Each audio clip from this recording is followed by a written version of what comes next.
The stagecoach lurched to a stop in front of the dusty trading post, and Violet Kendrick stumbled out into the bitter February wind of Galesburg, Illinois, her threadbare shawl doing nothing to protect her from the cold that cut through to her bones. She had sold everything she owned to make this journey west, chasing the promise of employment at a hotel that turned out not to exist. The man who had written those letters, promising honest work and fair wages, had vanished like smoke, leaving her stranded in this rough frontier town with exactly 3 coins in her pocket and winter pressing down on her shoulders like a vengeful spirit. The year was 1872, and women alone did not fare well in these places. Violet wrapped her arms around herself, the thin fabric of her shawl barely worth the name. She had pawned her good coat in Chicago to afford the last leg of the journey, certain she would be earning wages within days. That certainty now seemed like the foolish dream of a woman who should have known better. At 22 years old, she had already learned that the world was not kind to the desperate, yet here she stood, more desperate than she had ever been.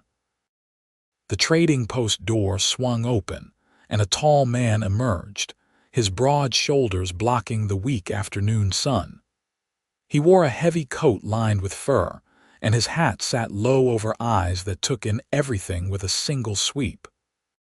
Yates Sullivan had come to Galesburg to deliver a string of horses to the fort, and he had been looking forward to a hot meal and a warm bed before the long ride back to his ranch in Missouri.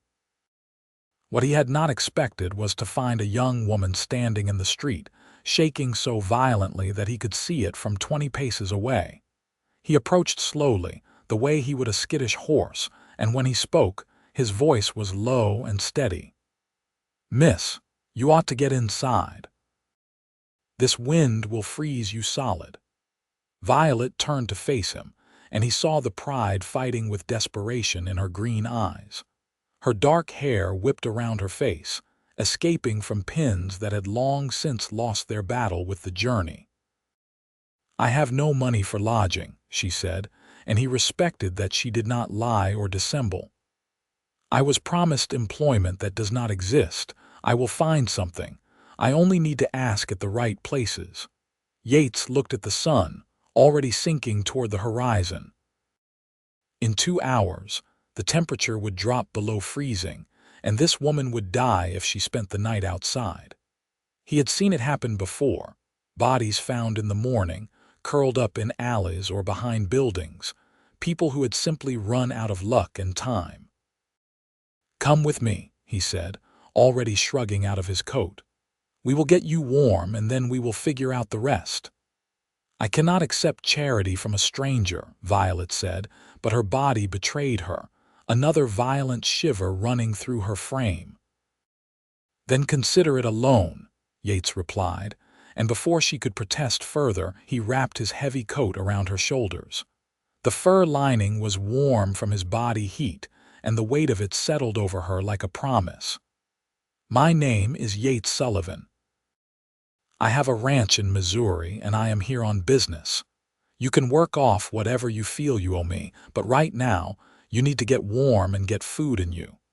Everything else can wait." The coat smelled like leather and pine smoke, and something else she could not name, something that made her feel safer than she had in months. Violet pulled it tighter around herself and nodded, following this stranger into the trading post because she had no other choice, and because something in his steady gaze made her believe he meant what he said. Inside, the warmth hit her like a physical force, and she swayed on her feet. Yates caught her elbow, guiding her to a chair near the potbelly stove that glowed red with heat. He spoke briefly with the man behind the counter, and within minutes, hot coffee and a plate of beef stew appeared in front of her. "Eat," Yates said, settling into the chair across from her. "We can talk after." Violet wanted to maintain her dignity, to eat slowly and with proper manners, but she was too hungry, and the stew was too good. She ate steadily while Yates watched her with those careful eyes, not judging, just assessing. When she finally set down her spoon, he refilled her coffee cup and leaned back in his chair. "Tell me what happened," he said. "The whole story." So she did. Violet told him about growing up in Philadelphia, about her father dying when she was 17 and her mother following him 2 years later. She told him about the factory work that barely paid enough to keep a roof over her head, about the letters from a supposed hotel owner in Galesburg who promised good wages and respectable work for a woman willing to travel west. She told him about selling everything, about the long journey that had taken every cent she had, and about arriving to find that no such hotel existed and no one in town had heard of the man who had written those letters. "It was a cruel trick," she finished, wrapping her hands around the coffee cup. "I should have known better. My mother always said if something seemed too good to be true, it probably was. But I was so tired of the factory, of the noise and the soot and never having enough. I wanted something different, something better." Yates was quiet for a long moment, his jaw tight. He had heard of such schemes before, men who lured women west with false promises, then sold them to brothels or worse. This woman had been lucky to find the deception before it went any further, but that luck had left her stranded and penniless in a hard town with winter closing in. "I meant what I said about the work," he told her. "My ranch needs a cook and a housekeeper.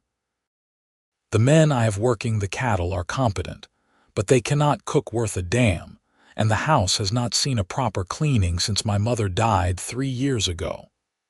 The pay is fair, room and board included, and I give you my word that you will be treated with respect. Every man on my property will answer to me if they do otherwise." Violet studied his face, looking for the lie, the hidden trap. But his brown eyes were steady and honest, and there was something solid about him, something that suggested a man who kept his promises. Still, she had been fooled before. "Why would you help me?" she asked. "You do not know me. I could be anyone." "You could be," Yates agreed. "But I am a decent judge of character, and I see a woman who had the courage to cross half the country chasing a better life. That takes grit. As for why I am helping, my mother raised me to believe that when you have the means to help someone, you do it. Simple as that." He stood and extended his hand. "I am staying here tonight and heading back to Missouri tomorrow morning. Come with me, take the job, and if it does not suit you, I will pay your passage back to Philadelphia or wherever you want to go. But give it a chance. Give yourself a chance at something better than a factory." Violet looked at his hand, calloused and strong, a working man's hand. She thought about Philadelphia, about the factory that would take her back if she could afford the journey, about the tiny room she had lived in where she could hear the rats in the walls at night.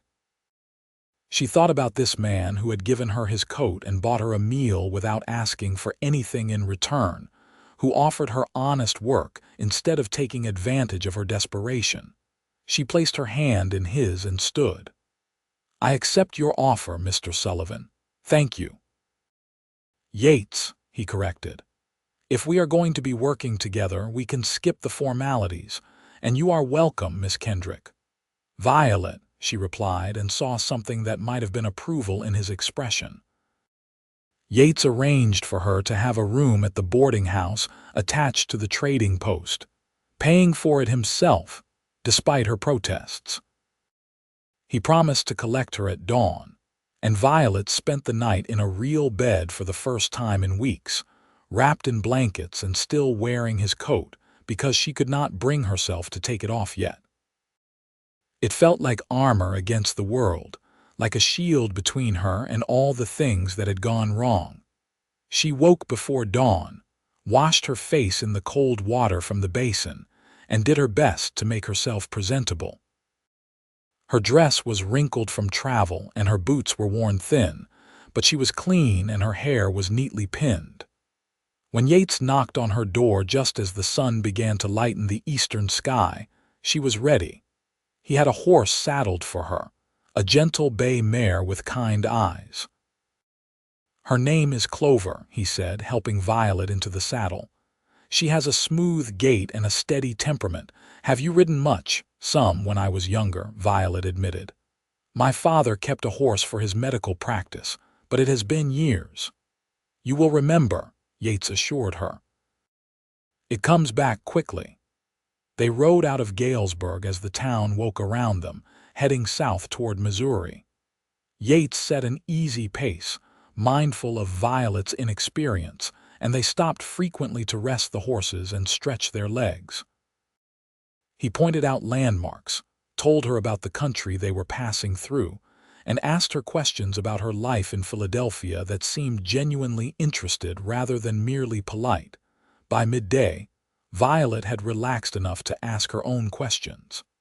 "How large is your ranch?" "About 800 acres, Yates replied. "It was my father's place originally. He started with nothing, built it up over 20 years. When he died, he left it to me and my brother. My brother, Zachary, had no interest in ranching. He took his half of the inheritance in money and moved to St. Louis.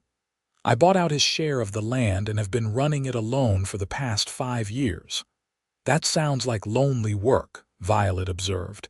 Yates was quiet for a moment, his eyes on the horizon. "It can be. But I have the men who work for me, and the town is close enough for supplies and socializing when I need it. Mostly, though, I am too busy to think much about being lonely. Cattle do not care about your feelings. They need to be fed and watered and moved and doctored. The work never stops." "What about your mother?" Violet asked gently. "You said she died 3 years ago, pneumonia," Yates said, and there was old grief in his voice. "She was sick for less than a week. By the time I realized how serious it was and got the doctor out to the ranch, there was nothing to be done. She died 2 days later. She was the heart of that house, and it has felt empty ever since." Violet heard the pain beneath his words and recognized it. "My mother was sick for months," she said. "Consumption. I watched her fade a little more each day, and I could not do anything to stop it. Sometimes I think the quick deaths are a mercy, even though they leave you with no time to say goodbye." "Sometimes I think that too," Yates agreed. "Other times, I think I would have given anything for one more conversation, one more chance to tell her I loved her and that I appreciated everything she did." They rode in companionable silence after that, two people who understood loss and its weight. As the day wore on, and the landscape changed from the flat prairies around Galesburg to the rolling hills of Missouri, Violet felt something unknotting inside her chest. The rhythm of the horse beneath her, the clean air, the endless sky overhead, it all felt like medicine for a wound she had not realized she carried. They stopped for the night at a small inn halfway between Galesburg and Yates Ranch. He insisted on separate rooms and maintained a respectful distance, never presuming or overstepping. Over dinner in the common room, he told her more about the ranch and what her duties would entail. "There are 6 men working for me full-time," he explained. "Good men, all of them. They live in the bunkhouse and mostly take care of themselves, but they take their meals at the main house. My mother used to cook for them 3 times a day, and after she died, we made do with what we could manage. It has not been good, Violet. We need someone who can actually cook, and the house needs a woman's touch. It has gotten rough around the edges." "I can cook," Violet assured him. "My mother taught me well, and I know how to keep a house clean and organized. I may not have had much in Philadelphia, but what I had was always tidy." "I do not doubt it," Yates said. "I can see you are a woman who takes pride in her work. That matters to me. I am not looking for perfection, just honest effort and someone who cares." Violet met his eyes across the table. "You will have that from me, Yates, I promise. You have given me a chance when I had none. I will not let you down." Something passed between them in that moment, something that felt like the beginning of understanding, of trust. Yates nodded slowly, and Violet saw respect in his expression, along with something else she could not quite name. They reached the ranch late the following afternoon. The house was a sprawling structure of wood and stone, built to last, with a wide porch that wrapped around 3 sides. It sat on a rise overlooking a valley where cattle grazed in the winter grass, and beyond that, she could see the bunkhouse, the barn, and various outbuildings. It was beautiful in a stark, honest way, a place carved out of the wilderness through hard work and determination. Yates helped her down from the horse, and Violet stood for a moment, taking it all in. This would be her home now, at least for a while. The thought was both terrifying and oddly comforting. "Let me show you around," Yates said, leading her up the porch steps. Inside, the house was exactly as he had described, rough around the edges. Dust covered every surface, dishes were stacked haphazardly in the kitchen, and the floors needed a good scrubbing. But the bones of it were good, solid furniture built to last, wide windows that would let in plenty of light, a large kitchen with a good stove and ample workspace. "Your room is upstairs," Yates said, leading her up a narrow staircase. "It was my mother's sewing room, but we moved a bed in after she died, thinking we might hire someone to help around the place. Never got around to it until now." The room was small but clean, with a window that overlooked the valley. Someone, probably Yates himself, had made up the bed with fresh linens, and there was a wash basin on the dresser. It was simple and spare, but it was hers, and that was more than she had dared hope for a few days ago. "It is perfect," Violet said softly. "Thank you, Yates." He looked pleased but slightly embarrassed by her gratitude. "Settle in and come down when you are ready. I will introduce you to the men at supper. If you are up for it, maybe you could cook something. I have supplies in the kitchen, though I am not sure what condition they are in." "I can manage," Violet assured him. "Give me an hour." After Yates left, Violet stood at the window, watching the sun sink lower in the sky. She had traveled so far, lost so much, and ended up here in this wild place with a man she barely knew. Yet for the first time in longer than she could remember, she felt something that might have been hope. She washed her face and hands, changed into her only other dress, and made her way down to the kitchen. As Yates had warned, the supplies were in disarray, but she found flour and salt pork and dried beans and potatoes. It was enough to make a decent meal. She set to work, and as her hands moved through the familiar motions of cooking, she felt herself relax into the rhythm of it. By the time Yates returned with his men, the kitchen smelled like fresh bread and frying pork, and a large pot of beans simmered on the stove. Violet turned from the stove to find 6 rough-looking cowboys standing in the doorway, hats in hands, staring at her like she was an apparition. "Gentlemen," Yates said, "this is Miss Violet Kendrick. She is our new cook and housekeeper, and you will treat her with respect or answer to me." "Understood," a chorus of "Yes, sir," and "Yes, boss" filled the kitchen. Yates introduced each man in turn. Thomas, the foreman, a grizzled man in his 50s with kind eyes. Brothers Marcus and Henry, both in their 20s and clearly hard workers. Old Pete, who had worked for Yates' father and was now too stiff for heavy labor but still helped around the ranch. And 2 younger men, James and Robert, fresh-faced and earnest.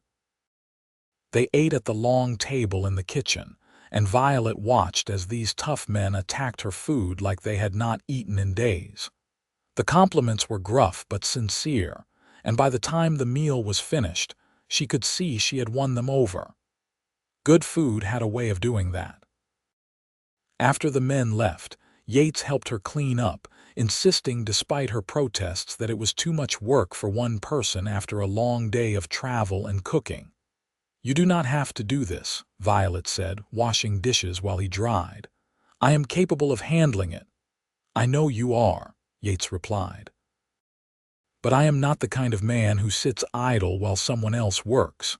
Besides, this gives us a chance to talk without an audience. They worked in comfortable silence for a while before Yates spoke again. The men liked you. That matters.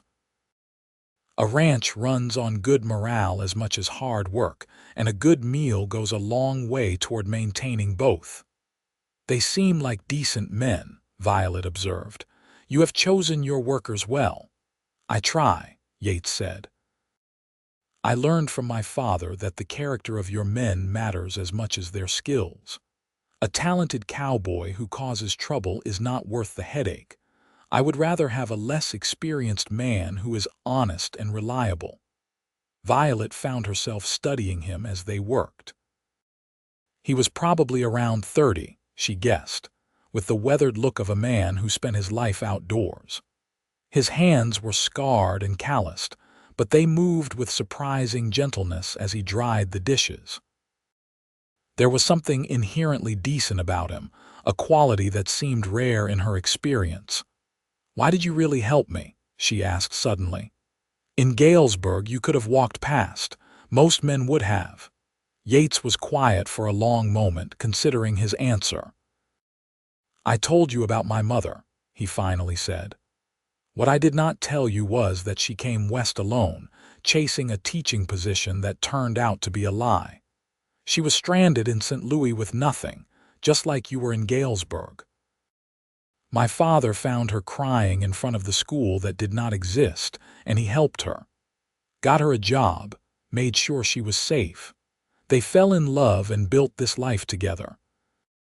When I saw you standing there in that thin shawl, shaking from the cold, I thought about my mother and how different my life would be if someone had not helped her when she needed it. So I helped you. It is what she would have wanted me to do. Violet felt tears prick at her eyes, but she blinked them back. Your mother must have been a remarkable woman. She was, Yates agreed. I think she would have liked you. You have the same stubbornness, the same refusal to give up even when things look impossible. They finished the dishes in silence, and Yates showed her where everything went. Before he left for his own room, he paused at the kitchen door. Thank you, Violet, for the meal, for taking a chance on this place, for all of it. I hope you find what you are looking for here. I hope so too, Violet replied. Good night, Yates. Good night. The days that followed fell into a rhythm that Violet found surprisingly satisfying. She woke before dawn to start breakfast for the men, cooked 3 meals a day, and spent the hours in between cleaning and organizing the house. It was hard work, but it was honest and meaningful, and she could see the results of her efforts. The house slowly transformed from a neglected bachelor dwelling into a home, clean and welcoming and filled with the smells of good cooking. The men treated her with unfailing respect, thanks in large part to Yates' clear expectations and his willingness to enforce them. They were grateful for the hot meals and clean clothes, and more than once, Violet caught them going out of their way to make her job easier, hauling water without being asked or bringing in extra firewood for the stove. Yates was a constant presence, always working, always moving. He rose before everyone else and often did not stop until well after dark. Violet watched him work himself to exhaustion day after day, driving himself with an intensity that worried her. One evening, about 2 weeks after her arrival, she confronted him about it.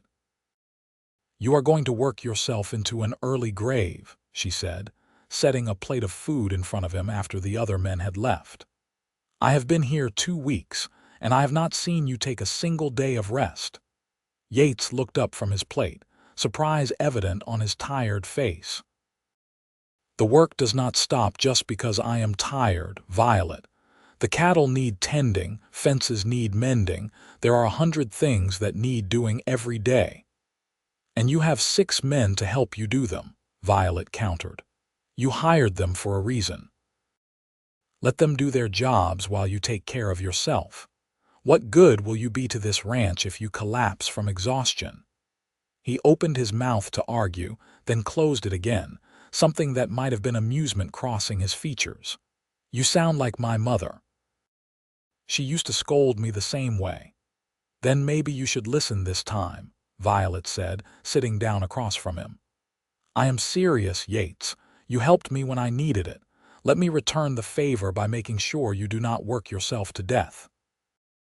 Yates studied her for a long moment, and Violet saw something shift in his expression, something that made her heart beat faster.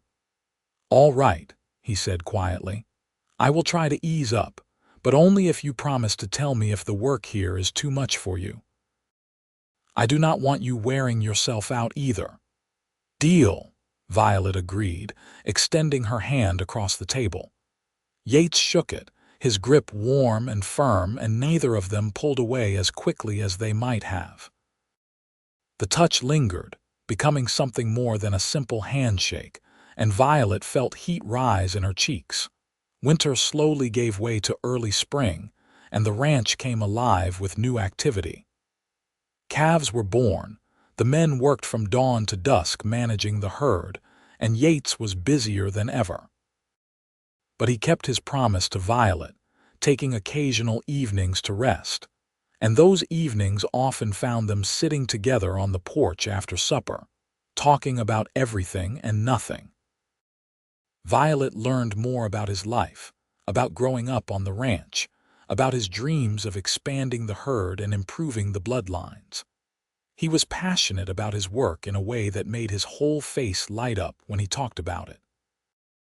In turn, she told him about her childhood in Philadelphia, about her father's medical practice and the patients who would come at all hours, about her mother's garden that somehow thrived despite the city soot. You miss it? Yates asked one evening. Philadelphia, I mean. The city life. Violet thought about it, watching the sun set over the valley. I miss some things, she admitted. The theater, the shops, the sense that you were at the center of something important. But I do not miss the crowds or the noise or the feeling that I was just another anonymous face in a mass of people. Here I matter. What I do matters. That is worth more than all the theaters in Philadelphia. You do matter, Yates said, his voice serious. This place has not felt like a home since my mother died. You have brought that back, Violet. The men are happier, the house is clean, and I do not dread coming inside at the end of the day. That is all because of you. Violet felt tears prick at her eyes again, but this time she did not try to hide them. Thank you, she whispered. You do not know what that means to me to feel valued and useful. You are more than useful, Yates said, and there was something in his tone that made her look at him sharply. But before she could respond, he stood abruptly. I should check on the horses before it gets full dark. Good night, Violet. He was gone before she could reply, leaving her alone on the porch with a heart that beat too fast and thoughts that tumbled over themselves like river water. The next morning brought unexpected visitors. Violet was kneading bread dough when she heard horses approaching, and she looked out the window to see 3 well-dressed people riding up to the house. A man in his 40s wearing an expensive suit, a woman of similar age in a traveling dress far too fine for ranch country, and a young woman, probably not yet 20, pretty in a calculated way that suggested she knew her appearance was her greatest asset. Yates came out of the barn to meet them, and Violet watched through the window as they dismounted. The older man clapped Yates on the shoulder with false joviality, and the young woman smiled at him in a way that made Violet's stomach clench unpleasantly. They came inside, and Yates found Violet in the kitchen, flour dusting her hands and apron. Violet, these are the Harringtons. Daniel Harrington owns the land adjacent to mine. This is his wife, Margaret, and their daughter, Cecilia. Mr. Harrington, this is Miss Violet Kendrick, my housekeeper. The way Margaret Harrington looked at her, taking in the flour-dusted apron and the simple dress beneath, made Violet feel small and dirty. Cecilia barely glanced at her at all, her attention focused entirely on Yates. "Mr. Sullivan, it has been too long since you have come to dinner," Margaret said, her tone warm but her eyes cold as they flicked over Violet again. "We have been terribly worried about you, alone out here with no proper society. That is why we brought Cecilia along today. We thought perhaps you might like some company your own age and station." The implication was clear, and Violet felt her cheeks burn. She was the hired help, not worthy of notice, while Cecilia was a potential bride, a suitable match for a ranch owner. Yates looked distinctly uncomfortable, but before he could respond, Daniel Harrington spoke up. "I also wanted to discuss business, Sullivan. I am looking to expand my herd, and I would be willing to pay top dollar for some of your breeding stock. Perhaps we could discuss it over dinner. You could come to our place tomorrow evening." "I appreciate the offer," Yates said carefully, "but I am quite busy with spring calving. Perhaps another time." "Surely you can spare one evening," Margaret pressed. "Cecilia has been looking forward to seeing you again. Have you not, dear?" Cecilia smiled prettily. "Indeed I have, Mr. Sullivan. I so enjoyed our conversation at the Christmas social. I was hoping we might continue it."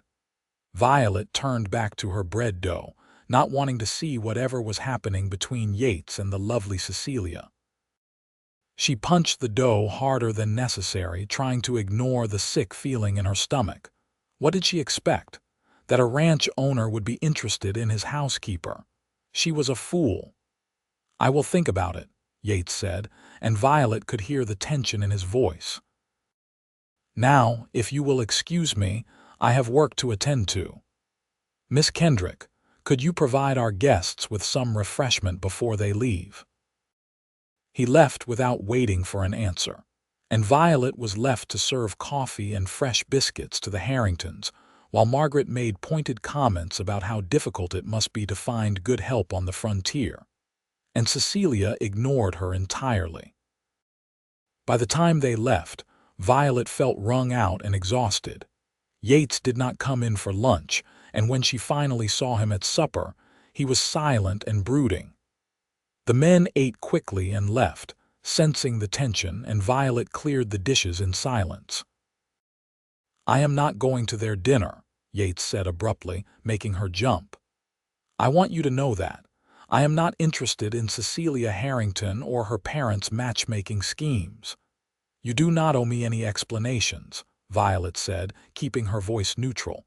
"Your social life is your own business." "Maybe I want it to be your business," Yates replied, and there was something raw in his voice that made her turn to face him.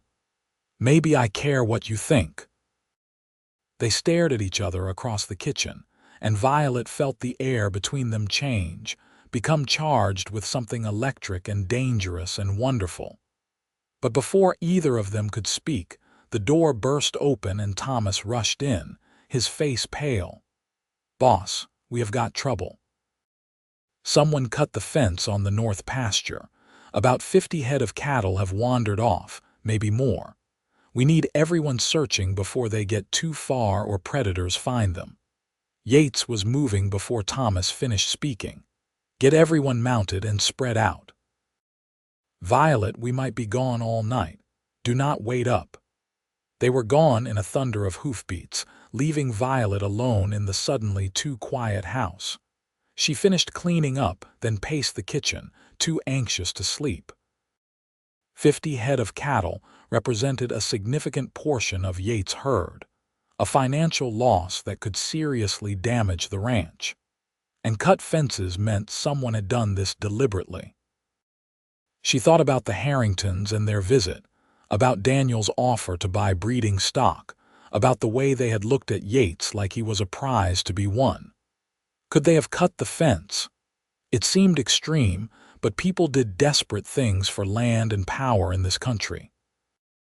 The men did not return until just before dawn, exhausted and covered in mud, but they had found most of the cattle. Only 5 were missing, probably taken by wolves or thieves. Yates looked ready to drop, and Violet had hot coffee and a substantial breakfast waiting for them. "Thank you," Yates said quietly, accepting the coffee she pressed into his hands. "You did not have to stay up all night." "I could not sleep anyway," Violet admitted. "I was worried. Did you find out who cut the fence?" "No, but I have my suspicions," Yates said grimly. "That fence was intact yesterday morning. Someone wanted to cause me trouble." Over the next few weeks, more things went wrong. Gates were left open, tools went missing, and one of the horses turned up lame with a suspicious injury.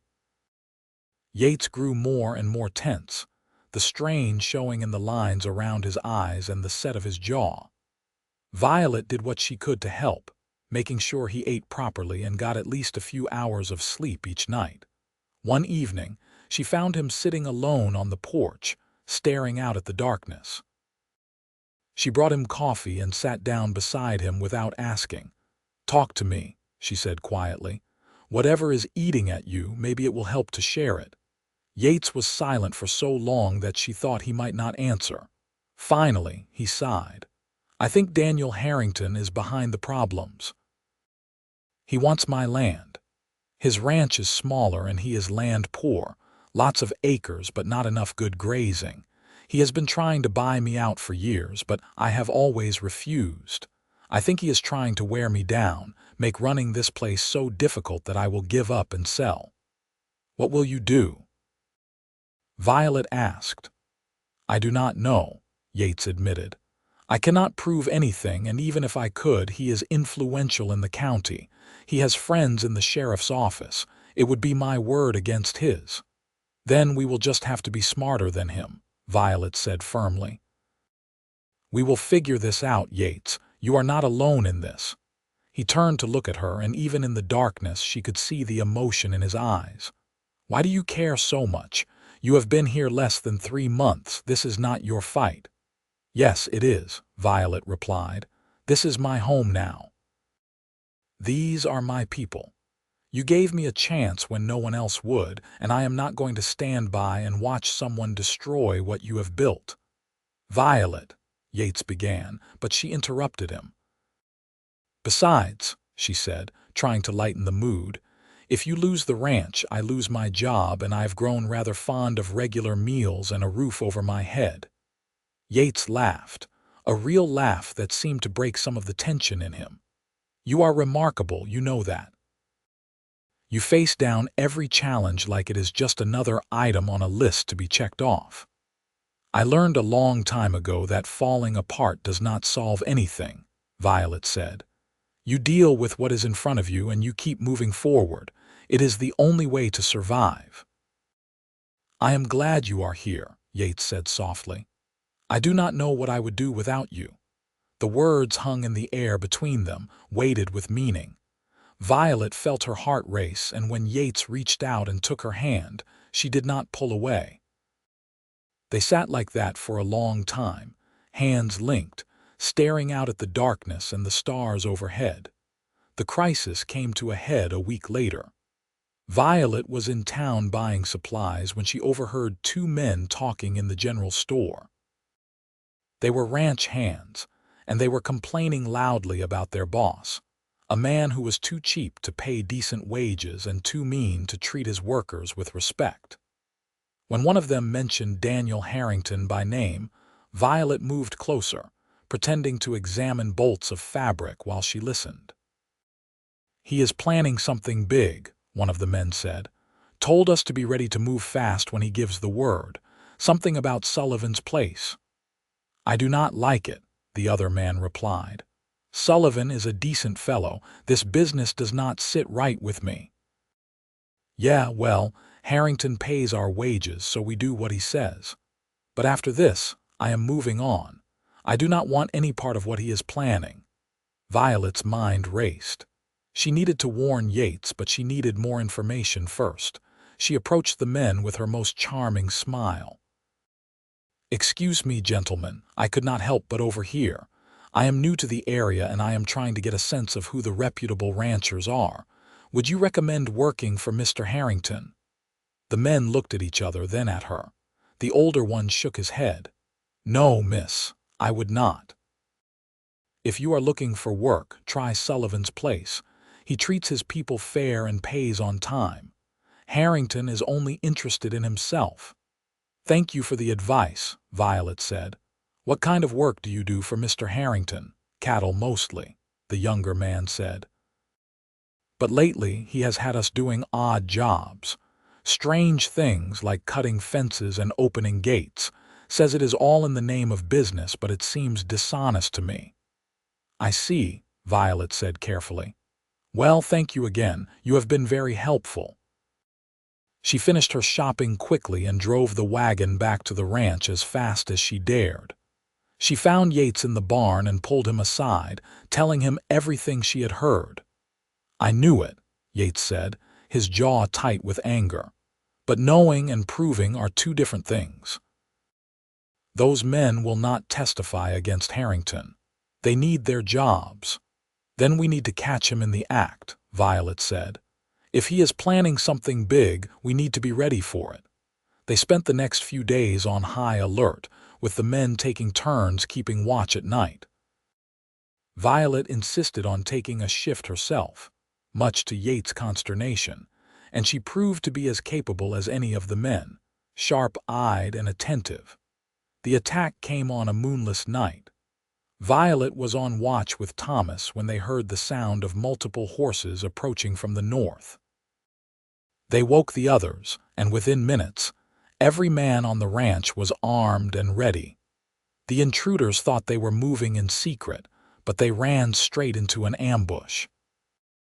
Yates and his men surrounded them before they could reach the barn, and in the confrontation that followed, two of Harrington's men confessed everything when faced with the barrel of Thomas' rifle.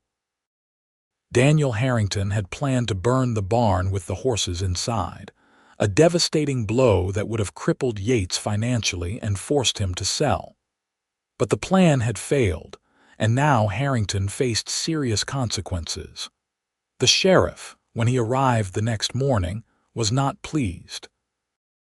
He was one of Harrington's friends, and he tried to downplay the situation, but Yates had witnesses and signed confessions. The evidence was too strong to ignore, even for a corrupt lawman. In the end, Harrington was arrested, and his ranch was put up for sale to pay the fines and restitution. Yates could have bought it and expanded his own holdings, but instead, he arranged for it to be divided among smaller farmers and ranchers who needed land. He wanted neighbors who would work honestly, not an empire that might tempt him to become the kind of man Harrington had been. The crisis was over, but it left Yates shaken. The night after Harrington's arrest, he found Violet in the kitchen long after everyone else had gone to bed. She was making bread for the next day, her hands moving through the familiar motions automatically. You should be asleep, Yates said, leaning against the doorframe. It has been a long few days. I could say the same to you, Violet replied, glancing up at him, but I find I cannot sleep when my mind is too active. Baking helps. Yates moved into the kitchen and sat at the table watching her work. I have been thinking, he said slowly, about what you said that night on the porch, about this being your home, your fight, about not being alone. Violet's hands stilled in the dough, her heart suddenly pounding. Yes. When I found you in Galesburg, I told myself I was helping you because it was the right thing to do, because of my mother's story and my father's example. And that was true as far as it went. But Violet, somewhere along the way, it became about more than that. It became about you specifically. About the way you bring light into a room, about your strength and your kindness and your courage, about the way I feel when I am around you, like I am better than I thought I could be. Violet could barely breathe. Yates, what are you saying? He stood and crossed to her, gently taking her flour-dusted hands in his. I am saying that I have fallen in love with you, Violet Kendrick, completely, irrevocably in love. I know I am just a rancher, rough around the edges and not much for pretty words.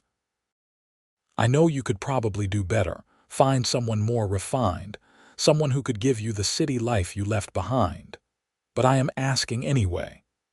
Would you consider staying here permanently, not as my housekeeper but as my wife? Tears spilled down Violet's cheeks and she laughed through them. You foolish man. You think I have spent these last months cooking and cleaning just because it was my job? Do you think I worried about you working too hard, stayed up all night when there was trouble, risked my safety to protect this place for wages? I have been in love with you since the day you wrapped me in your coat and promised me something better. You are my better, Yates. You and this place and this life. Yes, I will marry you. Yes, 1,000 times yes. Yates pulled her into his arms, and when he kissed her, it felt like coming home. Like all the hardships and losses and struggles had been leading to this moment, this man, this love that was wild and deep and true. They were married 3 weeks later in a simple ceremony at the ranch. The men stood up as witnesses, and half the county turned out to celebrate.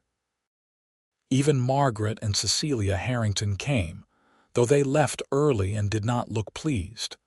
Violet did not care. She had everything she wanted, everything she had dreamed of during those cold, lonely days in Philadelphia when she thought there was nothing left for her but factory work and slow despair. The first year of their marriage was not easy. They were still learning each other, still figuring out how to navigate the difference between employer and employee, between friends and spouses. There were disagreements and misunderstandings, moments of frustration and hurt feelings. But there was also laughter and passion, and a growing intimacy that deepened with each passing day. Violet learned the ranch business, riding out with Yates and the men, understanding the rhythms of the cattle and the land. Yates learned to share the burden of running the ranch, to accept help and delegate responsibility instead of trying to do everything himself. Together, they made the ranch more successful than it had ever been, a true partnership in every sense of the word. Their first child was born in the winter, a healthy boy they named Matthew after Yates' father. Violet had been terrified of childbirth, but Yates stayed with her through the long labor, holding her hand and refusing to leave despite the midwife's scandalized protests. When she finally placed their son in her arms, Violet looked up at her husband and saw tears streaming down his face. "Thank you," he whispered. "Thank you for him, for you, for all of it." "We made him together," Violet replied. "This is our miracle, Yates." Matthew was followed 2 years later by a daughter, Sarah, who had her mother's green eyes and her father's stubborn determination. And 2 years after that, another son, James, who was quiet and thoughtful and loved the horses more than anything. The years passed in a blur of work and love and family. The ranch prospered, growing into one of the most respected operations in Missouri.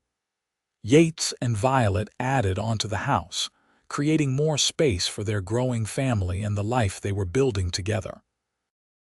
The original 6 ranch hands stayed on, growing older alongside them, and new men were hired as the operation expanded. On their 10th anniversary, Yates took Violet back to Galesburg. They traveled the same route they had taken all those years ago, and they stopped at the trading post where he had first bought her a meal and wrapped her in his coat. "You remember?"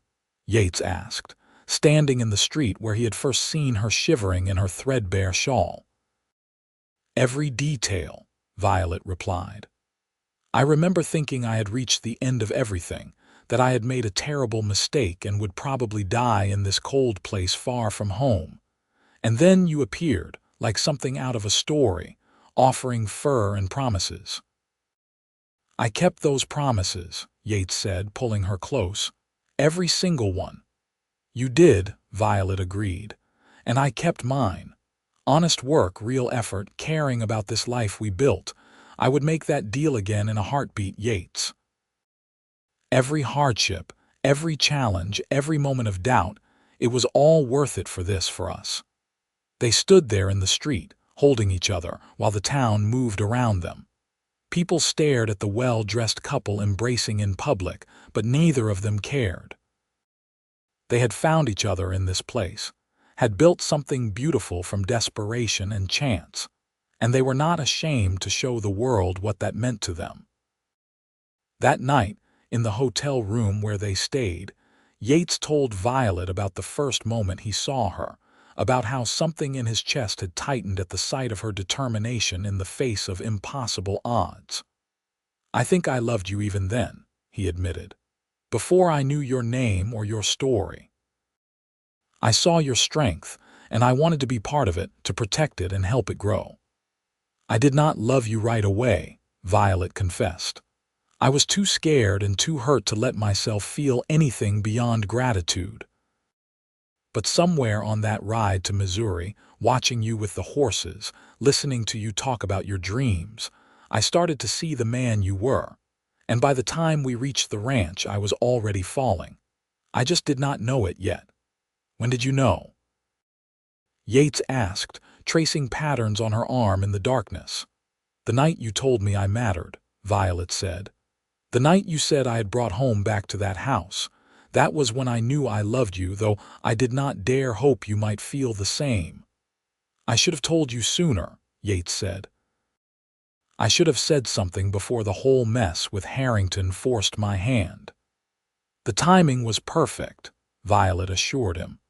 "We needed to go through that trial together, to prove to ourselves that we could face anything as a team. If you had spoken earlier, I might have wondered if you were just grateful for a good housekeeper. This way, I knew you loved me for me, not for what I could do for you." They made love slowly and tenderly, celebrating 10 years of marriage and the lifetime still ahead of them. And in the morning, they traveled back to their ranch, to their children and their work and the life that had become more than either of them had dreamed possible. As the years continued to pass, Yates and Violet became pillars of their community. They were known for their fairness, their generosity, and their willingness to help anyone who needed it. More than once, Violet would find a stranger at her door, someone who had heard about the woman who had been given a chance and wanted the same for themselves. She always found a way to help, whether it was a job on the ranch or a connection to someone in town who was hiring. "You are collecting strays like they are lost puppies." Yates teased her one evening after she had taken in yet another desperate traveler. "I am paying it forward," Violet replied. "Someone gave me a chance when I had nothing. How can I do less for others in the same position?" "You cannot," Yates agreed, pulling her close. "And I would not want you to. Your compassion is one of the things I love most about you." Their children grew up strong and capable, learning the ranch business from both parents. Matthew, the eldest, took to cattle ranching like his father, with a natural instinct for the animals and the land. Sarah proved to have a brilliant head for numbers and began managing the ranch accounts by the time she was 16. James, the youngest, was the horseman of the family, with a gift for training and breeding that brought in extra income through the sale of well-trained mounts. When Matthew turned 20, he announced his intention to marry a young woman from town, and Yates and Violet found themselves planning a wedding. As Violet helped her future daughter-in-law prepare, she thought about her own wedding, about how far she had come from that frightened woman in Galesburg. "You are nervous," she said gently to the young bride. "That is normal. Marriage is a big step." "I love Matthew," the girl, Emily, replied. "But I am scared of disappointing him, of not being a good enough wife." Violet took the young woman's hands in hers. "Let me tell you something. When I married Yates, I had no idea how to be a ranch wife. I had been a factory worker and a housekeeper, and suddenly I was supposed to be a partner in running a large operation. I made mistakes, many of them. But we learned together and we grew together, and that was what mattered. Matthew does not expect perfection. He expects partnership, honesty, and love. Give him those things and you will be exactly the wife he needs. Emily's eyes filled with tears. Thank you, Mrs. Sullivan. That helps more than you know. The wedding was beautiful, a joyous celebration that brought the whole community together. Dancing under the stars, watching her son with his new bride, Violet felt a profound sense of contentment. This was the life she had built, the family she and Yates had created from nothing but determination and love. As the night wore on and the party showed no signs of slowing, Yates found Violet standing alone at the edge of the gathering, watching the festivities with a soft smile. "What are you thinking?" he asked, slipping an arm around her waist. "I am thinking about how grateful I am," Violet replied. "For you, for our children, for this life. I am thinking about that terrified young woman in Galesburg and how proud I am of what she became." "What we became," Yates corrected. "We built this together, Violet, every piece of it." "Yes," she agreed, leaning into him. "Together. That is the word I would use to describe our life. We have faced everything together, the good and the bad, and we have come through it stronger." "I love you," Yates said, the words as heartfelt as the day he first spoke them. "More now than ever, if that is possible." "It is possible," Violet assured him, "because I feel the same way. Every year, every day, every moment with you has made me love you more. You kept your promises, Yates. You wrapped me in fur and promises that day in Galesburg, and you have kept every single one." They danced together under the stars, while their son and his new bride laughed with friends, while their other children ran and played, while the ranch hands and neighbors celebrated around them. It was a perfect moment, the kind that only comes from years of love and work and commitment. More years passed. The children married and had children of their own, and the ranch house rang with the laughter of grandchildren. Yates and Violet grew older together, their hair graying, their movements slower, but their love as strong as ever. They worked side by side until the day Yates decided it was time to hand over the daily operations to Matthew, who had proven himself more than capable. "Are you sure?" Violet asked him. "This ranch has been your whole life." "No," Yates corrected gently. "You have been my whole life. The ranch was just the setting. I am ready to step back, to spend more time just being with you without the constant demands of cattle and land management. I want to travel with you, see some of the places we have always talked about visiting. I want to sit on the porch and watch the sunsets without worrying about whether the fences are mended or the hay is put up properly." That is Matthew's concern now. So they passed the torch to the next generation and embarked on a new phase of their life together. They traveled to San Francisco and marveled at the Pacific Ocean. They went to New Orleans and ate strange foods and listened to music, unlike anything they had heard before. They even made the journey back to Philadelphia, where Violet showed Yates the building where she had once worked in the factory, now standing empty and abandoned. "That woman is gone," Violet said, looking at the crumbling structure. "She died in Galesburg and was reborn on a ranch in Missouri. I do not mourn her. She suffered too much and had too little. But she was brave," Yates said. "She took a chance on a stranger and a new life. Without her courage, we would not be here." "True," Violet acknowledged. "I suppose I owe her some gratitude, but I am glad I am not her anymore. I am glad I am the woman who built a life with you." They returned to the ranch after 6 months of travel, both agreeing that while seeing the world was exciting, home was where they wanted to be. They settled into a comfortable routine, helping with the grandchildren, offering advice when asked, and mostly just enjoying each other's company. On their 30th anniversary, the whole family gathered for a celebration. There were over 40 people now who could trace their connection to Yates and Violet, children and grandchildren and in-laws, and even a few great-grandchildren. The house and yard were full of noise and laughter and love, exactly as it should be. As the evening wound down and guests began to depart, Yates and Violet found themselves alone on the porch once more, in the same spot where they had sat so many times over the years. The stars overhead were bright and clear, and a gentle breeze carried the scent of spring grass and wildflowers. 30 years, Violet mused. It seems like both forever and no time at all.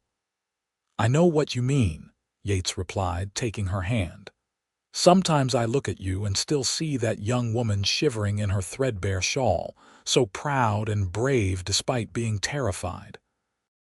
Other times I cannot remember what life was like before you. We have had a good life, Violet said. Not perfect, not easy, but good, real, full of meaning and love and purpose. The best life, Yates agreed, and it is not over yet. We still have years ahead of us, years to watch our grandchildren grow, years to add to our story. And they did. They lived to see their great-grandchildren born, to see the ranch continue to prosper under Matthew's capable management. They lived to celebrate 50 years of marriage, surrounded by a family that numbered nearly 70 people, all connected through the love story that began in Galesburg on a cold winter day. When Violet was 74 years old, she fell ill. It was nothing dramatic, just a persistent cough that would not go away, a tiredness that deepened with each passing week. The doctor said her lungs were weak, probably from her years in the factory, and there was not much to be done except keep her comfortable. Yates refused to accept it. He brought in specialists from St. Louis, tried every remedy and treatment anyone suggested. But Violet knew. She had nursed her own mother through consumption. She recognized the signs. "Yates," she said one evening, taking his hand as they sat together in the bedroom they had shared for 5 decades. "You have to let me go." "No," he said stubbornly. "I cannot lose you, I will not." "You are not losing me," Violet said gently. "I will always be with you. In this house we made a home in the children we raised, in every memory we created together. Death cannot take that away." "I should have been first," Yates said, tears streaming down his weathered face. "You should not have to leave me behind." "Life does not work that way," Violet replied. "And honestly, I am glad it is me. I do not think I could bear to be without you, Yates. I'm not as strong as you are." "You are the strongest person I have ever known," Yates said fiercely. "You have been my strength for 50 years. And you have been mine," Violet whispered. "You saved me, Yates Sullivan. You wrapped me in fur and promises when I had nothing and no one. You gave me a life beyond my wildest dreams. How could I not love you with everything I am?" "I kept my promises," Yates said, holding her close. "All of them." "You did," Violet agreed. "And I need you to promise me one more thing. After I am gone, do not stop living. Keep going, keep being part of this family we created. They need you. Promise me, Yates." "I promise," he whispered, though the words tore at him. "I promise." Violet died 3 days later, peacefully in her sleep, with Yates holding her hand. The funeral was the largest the county had ever seen. People coming from hundreds of miles away to pay their respects to a woman who had touched so many lives with her kindness and compassion. Yates kept his promise.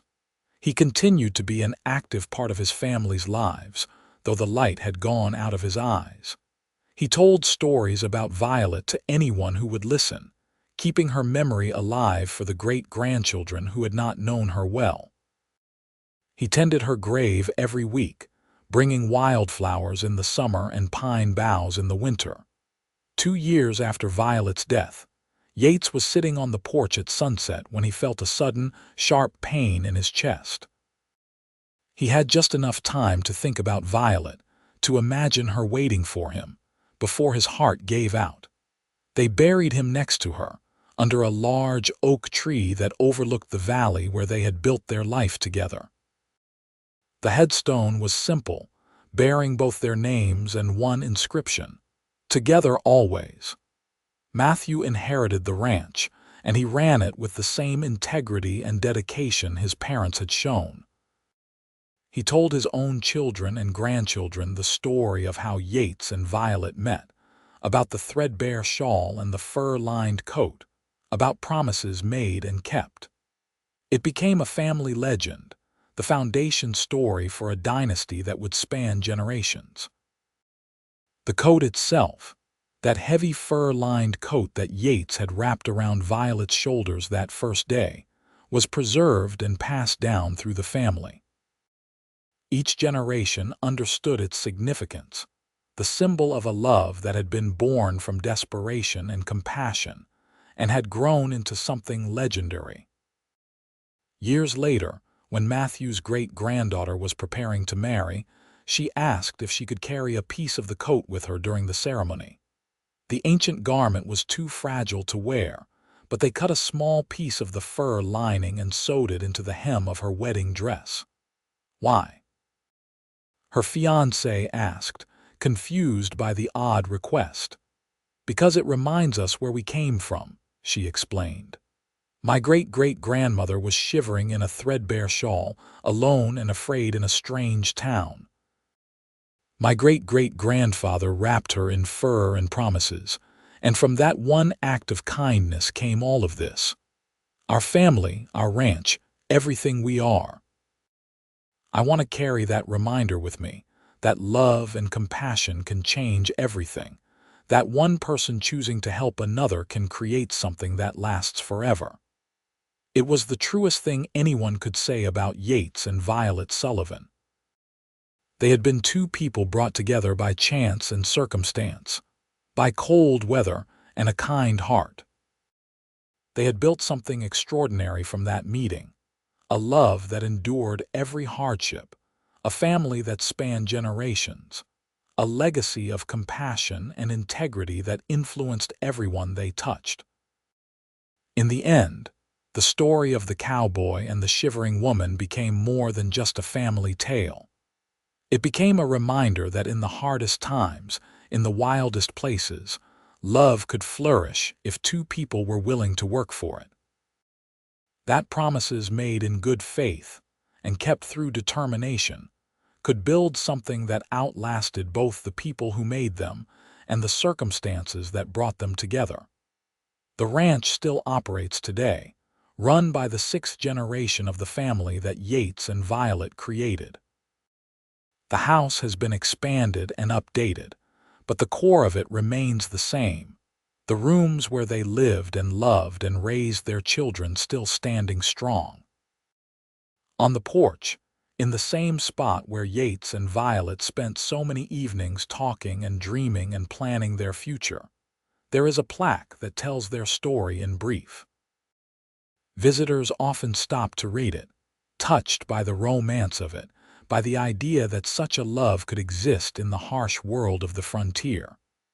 But those who know, those who are part of the family, understand that it was not the frontier that made their love special. It was the people themselves, two individuals who chose each other every single day, who worked together through every challenge, who built something beautiful from nothing but determination and devotion. That is the true story of Yates and Violet Sullivan, the cowboy and the woman shivering in a threadbare shawl. It is a story of rescue and redemption, of promises made and kept, of love that grew from kindness into something eternal. It is a story that deserves to be told and retold, because it reminds us all that no matter how desperate things seem, no matter how alone we feel, there is always the possibility of someone appearing who will wrap us in warmth and promise us something better. And if we are brave enough to accept that gift, life can become more wonderful than we ever dreamed possible.